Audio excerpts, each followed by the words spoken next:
Un vent d'espoir souffle sur la province du Tanganyika où un ambitieux programme de formation professionnelle vient de franchir une nouvelle étape dans la lutte contre la déforestation et la pollution. Initiative portée par la superviseure provinciale de la dynamique, Guilenyembo, Madame Ariel Ndaya Luamba. Cette initiative entre dans sa 5e phase et s'annonce comme un modèle d'action éco-citoyenne. Depuis une semaine, des dizaines de jeunes bénéficient à Kalemi d'une formation gratuite axée sur des filières innovantes. La fabrication du charbon écologique en remplacement du charbon de bois traditionnel responsable d'une large part de la déforestation dans les forêts congolaises.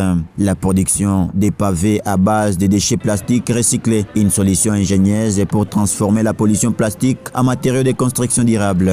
Ce lundi 23 juin 2025, les apprenants sont passés de la théorie à la pratique. Sur les terrains du marché Kichanga, dans la commune de la Lukuga, ils ont mené une vaste opération de ramassage des déchets plastiques, bouteilles, sacs et emballages divers. Ces déchets, une fois transformés, serviront à fabriquer des briques écologiques, des pavés, voire même des coltras, réduisant ainsi l'utilisation des ciments connu pour son impact environnemental. Moussema Moulembo Urbain, coach, entrepreneur et formateur engagé dans cette dynamique, salue l'enthousiasme des jeunes et souligne l'importance de cette approche concrète dans un contexte mondial de crise environnementale.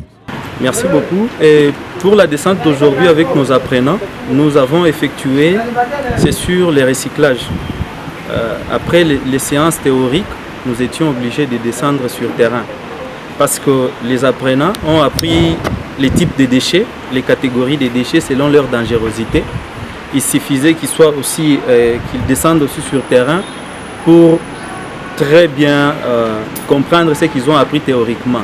Donc la manière dont ils vont trier les déchets. Entièrement financé par Madame Ariel Ndaya Luamba, dit la dame de la remontada, ces projets reflètent une vision claire et déterminée. Alliée lutte contre la pauvreté, gestion responsable des déchets et protection de l'environnement. Elle incarne cette nouvelle génération de leaders africains sensibles aux enjeux climatiques et engagés pour un avenir plus durable. À Kalemi, l'écologie prend désormais racine dans les mains de la jeunesse et cette 5e phase de formation résonne déjà comme un signal fort, celui d'un Tanganyika qui s'élève pour défendre son environnement.